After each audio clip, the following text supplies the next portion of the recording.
샬롬, 잘가세 프로젝트 매일 바른 지혜 온라인 예배에 오신 모든 분들을 환영합니다. 우리 기도로 시작하겠습니다. 사랑하시는 주님 감사합니다. 우리에게 이 잠언 말씀을 통해 주의 말씀을 듣고 주의 말씀대로 사는 것을 소망하게 하심에 감사드립니다. 주님, 우리가 이 시간 주님의 말씀을 듣습니다. 좋은 마음밭으로 들을 수 있도록 함께 하시고 우리 마음 가운데 말씀이 심길 때에 그 말씀대로 순종하는 복된 삶 될 수 있도록 은혜 입혀 주시옵소서. 주님께서 함께 하심 믿사오며 사랑이신 예수 그리스도 이름으로 기도합니다. 아멘. 오늘은 우리 매일 바른 지혜 잠언 14장 말씀을 같이 보겠습니다. 잠언 14장 1절 말씀을 제가 봉독하겠습니다. 지혜로운 여인은 자기 집을 세우되 미련한 여인은 자기 손으로 그것을 허느니라. 오늘 본문 1절에는 지혜로운 여인과 미련한 여인이 등장합니다. 두 여인의 환경은 비슷할지 모르겠으나 그들의 행동은 완전하게 대조되는 것을 볼 수 있습니다. 한 여인은 자기 집을 세우는 여인이라고 말하고 있습니다. 또 다른 한 여인은 자기 손으로 자기 집을 허물고 있다고 성경은 말하고 있습니다.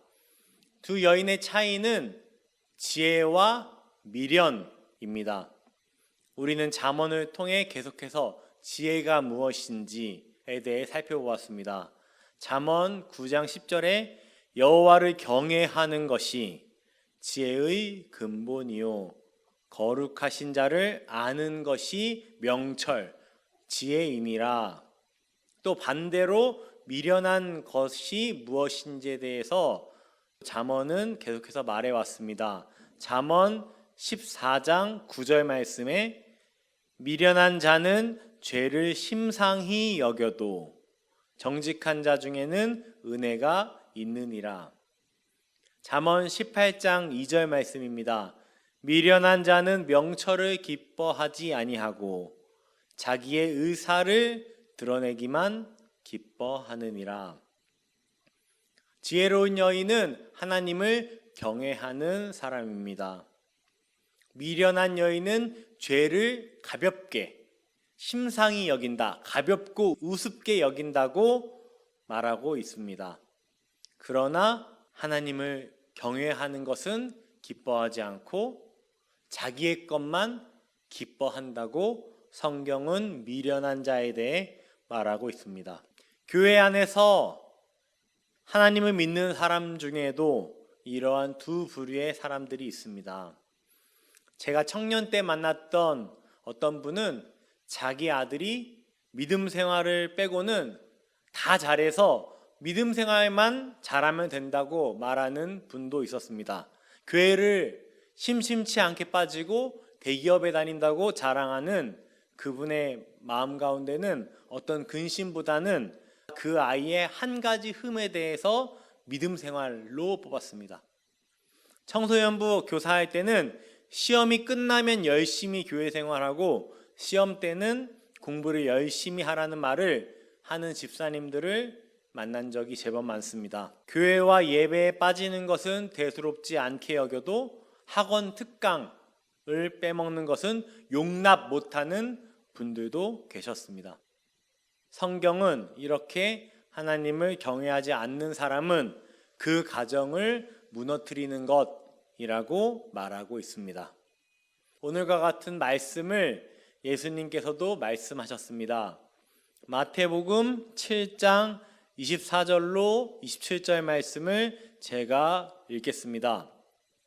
그러므로 누구든지 나의 이 말을 듣고 행하는 자는 그 집을 반석 위에 지은 지혜로운 사람 같으니 비가 내리고 창수가 나고 바람이 불어 그 집에 부딪히되 무너지지 아니하나니 이는 주추를 반석 위에 놓은 까닭이요 나의 이 말을 듣고 행하지 아니하는 자는 그 집을 모래 위에 지은 어리석은 사람 같으니 비가 내리고 창수가 나고 바람이 불어 그 집에 부딪힘에 무너져 그 무너짐이 심하니라. 둘 다 열심히 집을 지었습니다. 둘 다 열심히 지었습니다. 집이 무너지지 않는 지혜로운 사람만 열심히 집을 지은 것이 아닙니다. 어리석은 사람도 미련한 사람도 열심히 집을 지은 것은 마찬가지입니다. 집 짓는 것이 보통 힘든 일입니까? 최선을 다해서 고생스럽게 집을 지었을 것입니다. 그러나 어리석은 자의 집은 무너져 버렸습니다. 이 둘의 차이는 단 한 가지였습니다. 한 사람은 반석이신 예수님께 집을 세웠고, 다른 한 사람은 부질없는, 결국에는 끝나버리는 모래 위에 지었습니다. 사랑하는 더원 사랑의 교회 성도 여러분, 저와 여러분은 어디에 집을 짓고 있습니까? 무엇을 기반 삼아 삶을 살아가고 경제활동을 하고 육아를 하고 있습니까? 하나님을 경외하는 것이 유일한 목적이 맞습니까? 우리 아이가 영어 단어를 잘 외우는 것보다 하나님의 말씀을 암송하고 하나님의 말씀을 가까이 하는 것을 더 큰 기쁨으로 여겼나요? 아이의 학업을 위해 고민한 만큼이나 아이의 신앙을 위한 진지한 고민과 계획을 갖고 있었나요?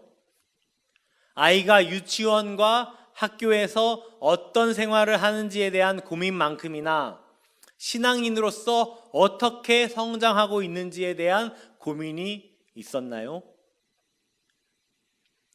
제 주변에 귀한 얘기를 듣습니다. 어떤 분은 코로나 시기에 교회도 못 가는데 예배도 못 가는데 아이들 데리고 어딜 놀러 가냐고 예배가 회복되기 전에는 다른 외부 활동을 자제한다고 하는 분을 보았습니다. 늘 기도하는 것을 즐기며 선교를 나가고 싶다고 말하는 어린 꼬마의 이야기를 자랑 삼아 하는 어느 여자 집사님의 모습도 보았습니다. 가정 예배를 세우고자 새벽 일찍 집을 나서서 출근하여 일을 하고 최대한 일찍 퇴근해서 매일 가정 예배를 세우려고 애쓰는 분도 보았습니다.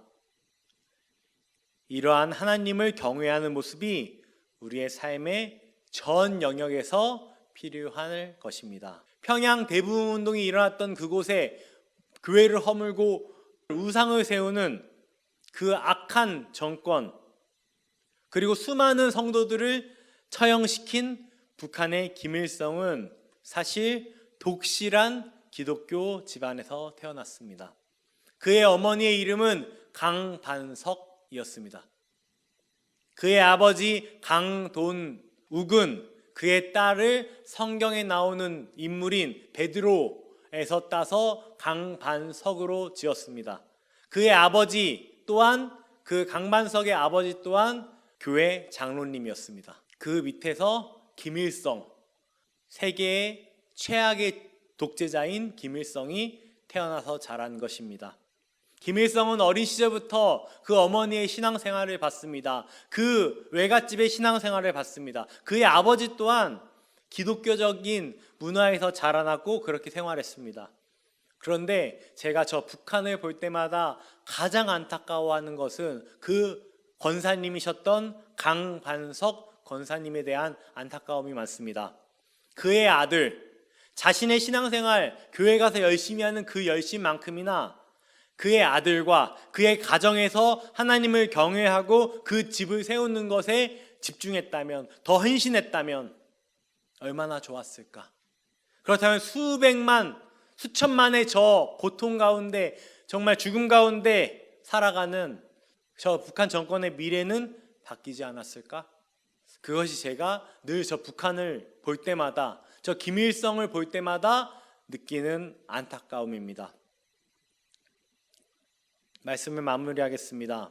그 가정 안에서 아주 사소한 일까지도 우리가 봤을 때 아무것도 아닌 아무도 알아주지 않는 육아를 하는 것이, 또 내가 내 삶에서 예배를 세우고 내 삶에서 하나님을 경외하고 나의 가정을 세우고 나의 직장을 세우고 나의 삶을 세우는 것이 이토록 중요한 것입니다. 그 가정 안에 여러분의 자녀들 가운데 하나님을 경외하는 자녀를 세워갈 수 있다면, 여러분의 가정에서 여러분의 자식들이, 또 남편이, 또 아내가 하나님을 경외하는 사람으로 세워갈 수 있다면 우리는 이 강반석 권사님처럼 안타까운 모습을 맞이하진 않을 것입니다. 아니, 오히려 이 아이가, 나의 아이가 이 반석 위에 세워진 가정 안에서 하나님을 경외하고 하나님 나라를 확장하는 것에 이 아이가 한평생 살 수 있다면 우리에게 그것보다 큰 복은 없을 것입니다. 우리가 오늘 하루를 살아갈 때 다른 어떤 것보다 정말 하나님을 경외하는 지혜 안에서 아이들을 양육하고 직장 생활을 하고 가정에서 가정일을 하는 그런 복된 성도의 모습으로 살아가기를 예수 그리스도의 이름으로 축복합니다. 같이 기도하시겠습니다. 하나님 아버지, 그렇습니다. 우리에게 그 어떤 것도 하나님을 경외하는 지혜로운 것보다 중요한 것은 없는 줄 압니다. 우리가 주님을 경외하고 우리가 주님을 사랑하고 주님을 예배하는 것에 우리의 모든 근본이, 우리의 모든 마음의 동기가 있기를 원합니다. 나의 아이들을 대할 때, 남편을 대할 때, 아내를 대할 때, 나의 일을 대할 때, 내가 만나는 고객들을 대할 때, 내가 만나는 상사들과 직원들을 대할 때 우리의 동기가 하나님을 경외하는, 하나님을 사랑하는 그 반석 대신 예수 그리스도 위에서 우리 동기가 세워지기 원합니다. 그렇게 오늘 하루를 아름답게 지어가는 사랑하는 복된 더원 사랑의 교회 성도님들, 그리고 제가 되기를 정말 소망합니다. 주님께서 우리의 삶 가운데 동행하실 것을 믿사오며 사랑이신 예수 그리스도의 이름으로 기도합니다. 아멘.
네.